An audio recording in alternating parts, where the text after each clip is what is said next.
a tão esperada entrevista com a doutora Natália Manzano. Esse nome é difícil, mas eu consegui falar.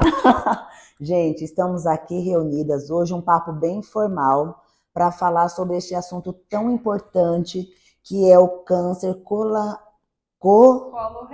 coloretal, viu? Disse que eu ia me atrapalhar para falar. Mas é um nome difícil, um assunto difícil, mas que hoje a gente vai facilitar tudo para vocês entenderem um pouquinho. Não é isso, doutora? Isso mesmo. Então, o nome já é difícil, a especialidade é mais difícil ainda, né? Coloproctologia. Então, eu queria primeiramente agradecer a oportunidade de estar aqui conversando de um tema tão importante na atualidade, né? Em pleno Março Azul, usando o azul, né, para representar esse mês importante, que é o mês voltado para o câncer coloretal, né? Antigamente era o Setembro Verde e agora nacionalmente virou o mês de março, um mês específico da prevenção, de se falar mais do câncer coloretal.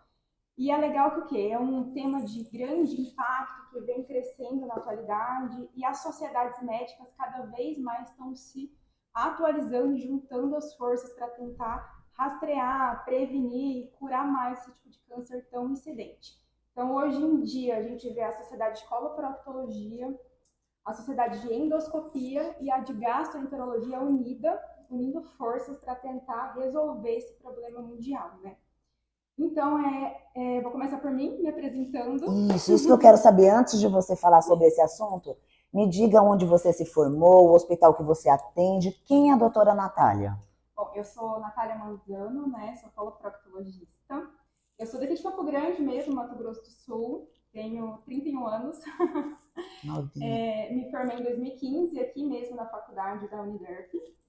Aí logo terminei a faculdade, fiz residência de cirurgia geral aqui também no nosso hospital, no hospital regional. E aí me abriu a cabeça para fazer coloproctologia, né? Eu sempre tive dúvida na residência, falei, gente, vou fazer cirurgia, mas vou me especializar em quê?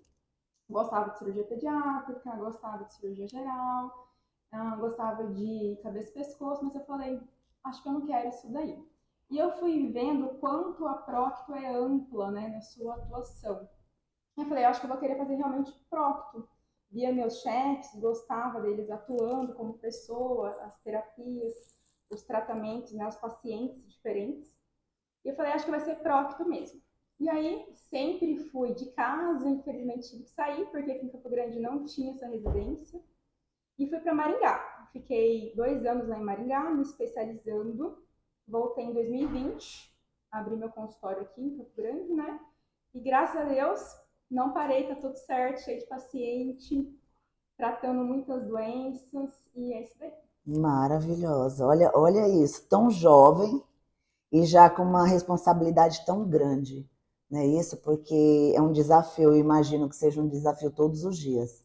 Eu não tinha peso nas costas, né, que era ser próximo, mas a gente vê a responsabilidade, vai crescendo, o tratamento, as doenças, a gente vai aprendendo com cada paciente. E o hospital que a senhora atende? Eu atendo alguns convênios, né? Então eu atendo mais, opero mais no Hospital da Caceres, atendo aqui na Clínica Temet, né? E eu opero mais no Hospital do Pênfigo também. Legal. Eu separei algumas perguntas e eu gostaria que você me respondesse assim, até para a gente desenrolar a conversa.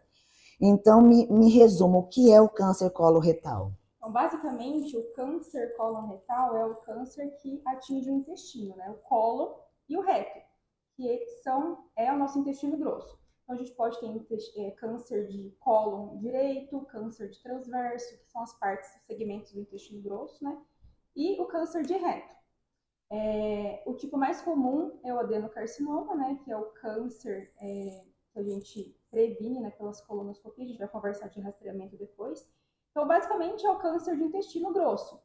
É o câncer que acomete, é um câncer unissex, né? Acomete homem, acomete mulher, não define classe social, atinge qualquer um, como a gente vê Preta Gil, Simoni, Pelé, né? Todos acometidos de câncer coloretal. Então, é o câncer do intestino grosso. E tem uma idade específica que é mais fácil de dar? Porque a Preta Gil, que eu me lembro, ela tem 48, a Simone tem 46 e o Pelé já era mais velho. Uhum. O Pelé já estava com complicações também de terapia, né? Enfim. O câncer coloretal, ele atinge mais 60 anos para cima, a faixa de 60, 70 anos. Mas cada vez mais estamos vendo que pacientes jovens estão adquirindo esse câncer mais precocemente. Então, até antes, a gente costumava começar o rastreamento, a prevenção através da colono, com 45, com 50 anos. E essa idade agora caiu para 45, justamente porque a gente está vendo mulheres jovens, homens mais novos, com a doença mais cedo. Meu Deus, então todo mundo tem que se cuidar. Todo mundo tem intestino, todo mundo tem que se cuidar. Olha aí, olha, vamos ficar. Tem uma segunda pergunta. Gente, eu queria o meu óculos. Alguém pega para mim? Ó, tô falando com a produção aqui, tá? Vou pedir aqui, obrigada. Quais são as causas do câncer coloretal? A causa basicamente uma mutação celular, né? Um acúmulo de erro celular numa célula do intestino. Então a célula do intestino ela prolifera, se descama, passa fezes, são glândulas, vai descamando. Dependendo de alguns fatores de riscos externos, essas células do intestino elas vão acarretando mutações celulares. Então, geneticamente vão se modificando, proliferando um acúmulo de erro celular, que a gente chama de sequência adenoma, carcinoma, que leva mais ou menos 10 anos, né, para isso acontecer, uma célula mutada virar um câncer no intestino. Então, basicamente, tabagismo, álcool, sedentarismo, obesidade, carne processada, que são os maiores fatores de riscos envolvidos, fazem essa lesão celular e vai acumulando erros celulares até virar um câncer. Então, inicia-se por um pólipo, né, com esse erro celular, e esse pólipo ali, que fica no intestino, ele vai aumentando de tamanho, vai acumulando danos até virar um câncer. Isso mais ou menos em 10 anos. Tá, eu tô hoje aqui e aí eu vou começar a sentir o quê? Eu começo sentindo o quê? Para eu falar, eu vou fazer um exame para ver se eu tenho câncer coloretal. Então, o câncer, geralmente, ele é mais silencioso. Ele só vai dar sintomas, geralmente, nos estadios mais avançados, né? Quando ele está obstruído, quando ele já está invadindo áreas contíguas, né? Então, os sintomas, basicamente, são sangramento, que é o mais importante, sangramento anal, né? Tem que distinguir, porque o paciente fala, eu tô com sangramento. Às vezes não é nada, às vezes é uma hemorroidinha ali que está sangrando. Mas pode ser alguma complicação mais ali por dentro, pode ser um divertículo. A gente tem que investigar realmente qual é a causa de sangramento. Então, principalmente dor abdominal, perda de peso, perda de apetite, o sangramento importante, dificuldades para fazer cocô. Tem um termo que a gente chama que é tenesmo. Às vezes o paciente, câncer de reto, ele sabe que tem algum probleminha ali, tenta ir no banheiro, não consegue evacuar. Ou evacua fino, ou evacua pouco, vai evacuando sangue, muco. Então, tudo isso são sintomas associados. Uma outra pergunta, como é feito o diagnóstico? O diagnóstico é através da colonoscopia. Então, a colonoscopia é o exame básico. A colono nada mais é do que uma câmera. A gente tem que preparar o intestino, né? O paciente tem que fazer, eu falo que o paciente tem que fazer xixi pelo bumbum. Toma bastante laxante, prepara o intestino. E aí, então, ele é sedado e é feita uma passagem de câmera através do ânus, olhando todo o intestino grosso, buscando identificar essas lesões pré-malignas, que são os pólipos, né? Buscando identificar alguma lesão já tumoral. E aí a coluna é legal por quê? Porque é um exame preventivo, né? De rastreamento. Eu acho legal quando a gente faz a coluna e não acha nada, né? Porque é a finalidade. Não achar nada mesmo, prevenir. E a colono, né, e também pode ser terapêutico, que nem no caso de retirar os pólipos, já que viraria um câncer futuramente. Então, ela já tira esse defeito e pronto, o paciente está curado. Doutora, esse exame não dói para fazer? Não dói, é um exame indolor, o paciente fica sedado durante todo o procedimento, com anestesista do lado, super seguro. Tem uma pequena taxa que pode acontecer, que é a perfuração. 1 em 100 mil pacientes podem perfurar, tá ali na epidemiologia. Mas é um exame seguro, quando bem indicado, ele deve ser realizado. É um exame caro? Olha, é um exame É um pouquinho caro, mas a maioria do convênio, os convênios, eles autorizam. Não tenho convênio, vou pelo SUS. Tem?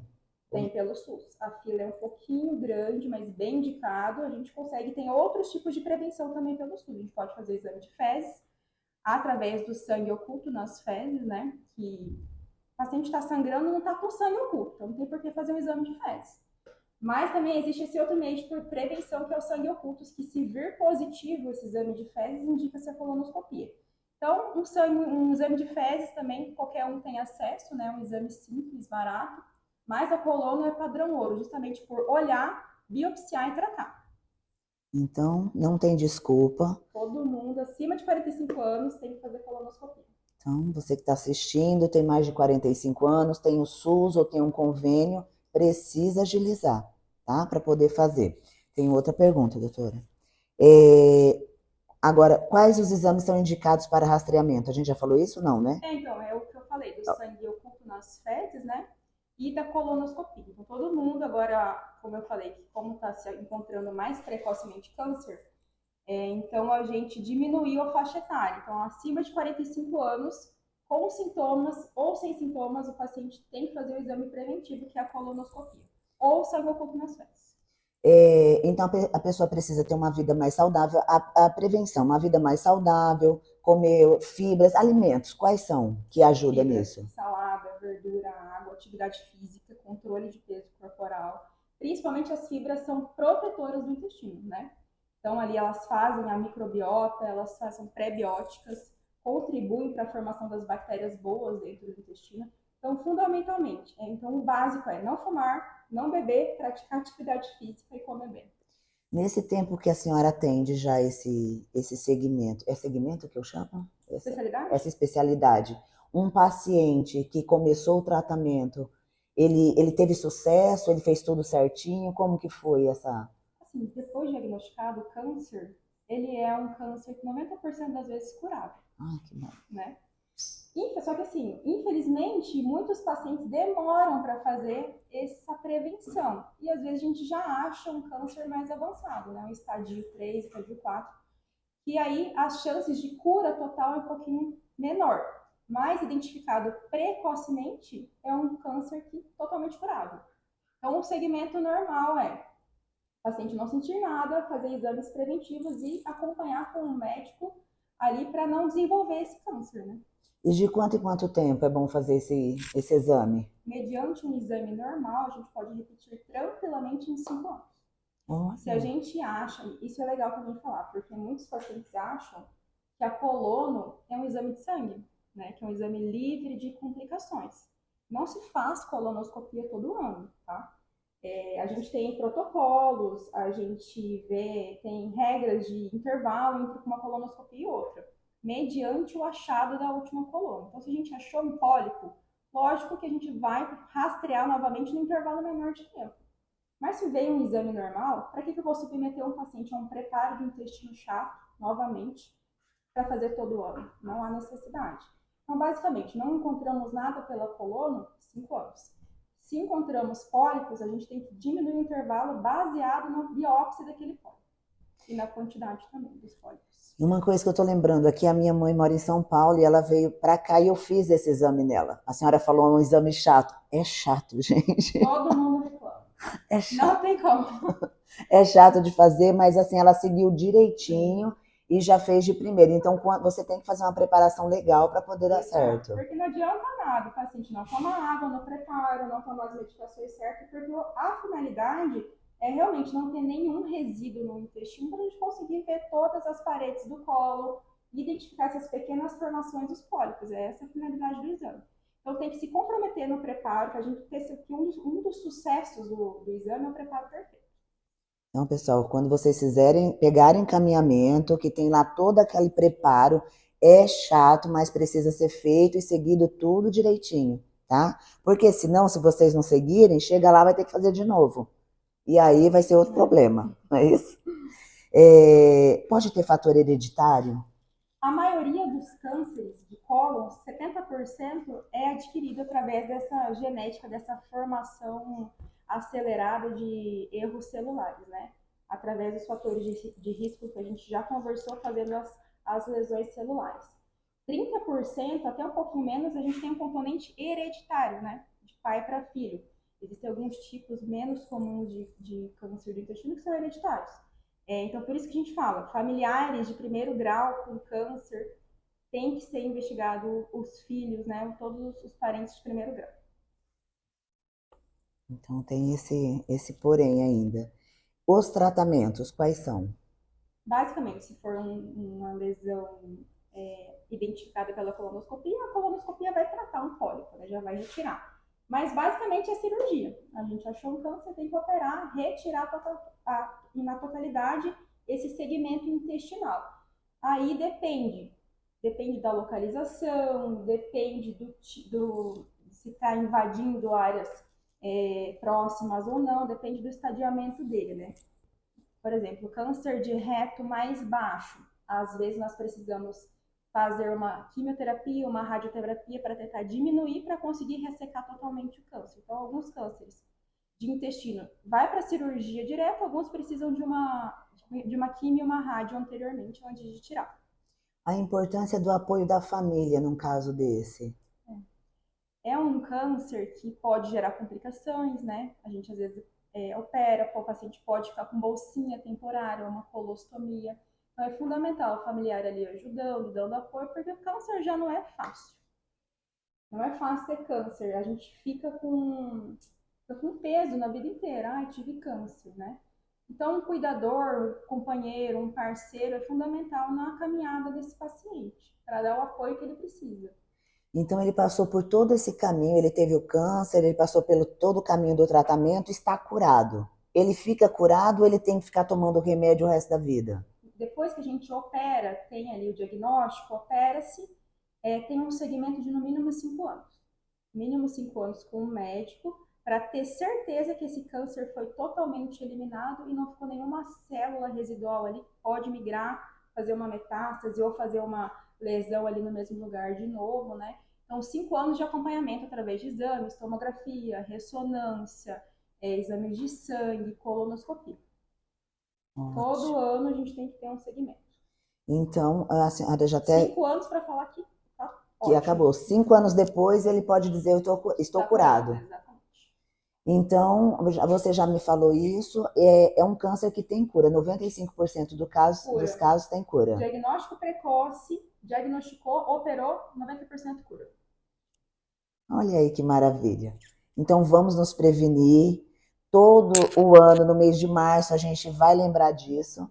A gente vai lembrar da doutora Natália, não só em março, né, doutora? Todos os meses, todos os dias, para a gente fazer os exames, para a gente fazer essa prevenção que é tão importante, né? Então, a gente precisa falar disso entre as pessoas. Quando a gente fala sobre câncer, ninguém gosta de falar. Ninguém gosta, né? Não é um assunto legal, né? Hoje, se a gente estivesse falando de beleza aqui, ia estar todo mundo, né, feliz da vida, né? Mas como fala de uma doença, mas como é importante saber e como é importante prevenir, né? E a gente trouxe a doutora Natália aqui para explicar tudo isso. E tem mais alguma coisa que pode ser falado sobre isso, doutora? A gente pode falar também a respeito de barreiras. Infelizmente, a gente tem barreiras, né? A gente não tem ainda um rastreamento efetivo. A gente sabe que tem filas enormes no SUS, tem muitos pacientes diagnosticados com um câncer avançado, né? Então, a gente precisa ter uma política pública melhor, mais inclusiva na questão do rastreamento. Existem muitos médicos ainda que não sabem a hora de pedir o exame, né? Perde o time, o paciente está ali na frente, não devia perder a oportunidade de solicitar esse exame, ou solicitam de maneira errada, né?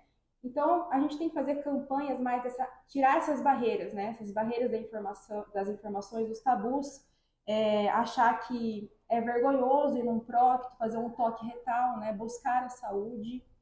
E essas barreiras não deveriam existir. Nós temos que lutar, nos fortalecer para a gente atingir a cura, né? Não é um câncer tão incidente, não deveria ser um câncer que mata tanto ainda hoje em dia. Então, quando o paciente ele chega, por exemplo, num posto de saúde, ele vai passar por um clínico geral, é isso? O clínico geral pode tranquilamente, um ginecologista numa mulher, numa paciente de acompanhamento de rotina, de prevenção, qualquer um estar apto, autorizado a pedir esse exame. O paciente ele pode sugerir isso para o médico? Pode. Porque hoje em dia a gente chega no médico e fala assim para ele, eu vi no Google, ele quer matar a gente. Isso é verdade. Mas é legal, eu acho que o paciente ele tá no, ele é protagonista da sua saúde, né? Ele se coloca como protagonista.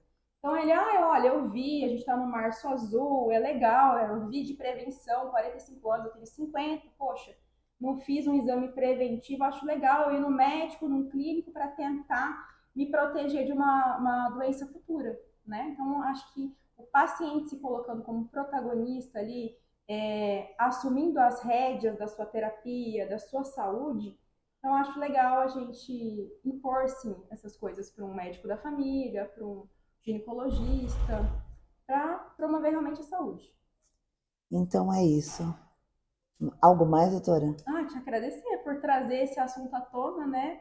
Abrir seu espaço, a rede social, para falar, porque a gente tem tanta coisa nas redes sociais hoje em dia, tanta coisa que não presta, tanta piada, tanta coisa ruim, e muito legal você ter dado essa abertura para falar de um tema tão importante. Parabéns. Obrigada, doutora. Eu que agradeço. Fiquei muito honrada em poder te entrevistar, em poder falar sobre esse assunto. É aquilo que eu falo, se 30 pessoas veem o meu stories, as minhas redes, é uma sala de aula. Já se multiplica. 100 pessoas, 300, 600, às vezes tem 1000 pessoas vendo uma bobeira lá, um vídeo para rir, por que não a gente falar de um assunto tão importante, né? Que é tabu, né? Que é tabu, exatamente. E que mais pessoas possam fazer isso, que as nossas emissoras possam ter essa cobertura, né? A emissora atinge aí todos os estados, uma coisa muito maior, né? Em massa, e que eles também possam ter como eu posso dizer, essa iniciativa, né? Para falar desse assunto tão importante, facilitar a vida dos médicos e dos pacientes também, tá? Doutora, muito obrigada. A gente encerra por aqui. Embaixo vai na legenda, vai ficar onde a doutora atende, vai ficar todas as informações. Vocês podem fazer perguntas também se precisar, tá? Aqui eu vou deixar o endereço da clínica, a Clínica Tebet. Clínica Tebet. E vai estar tudo descrito aí certinho para vocês se tiverem mais alguma dúvida, tá bom? Muito obrigada. O Momentos da Flam fica por aqui. Só gratidão. Gratidão.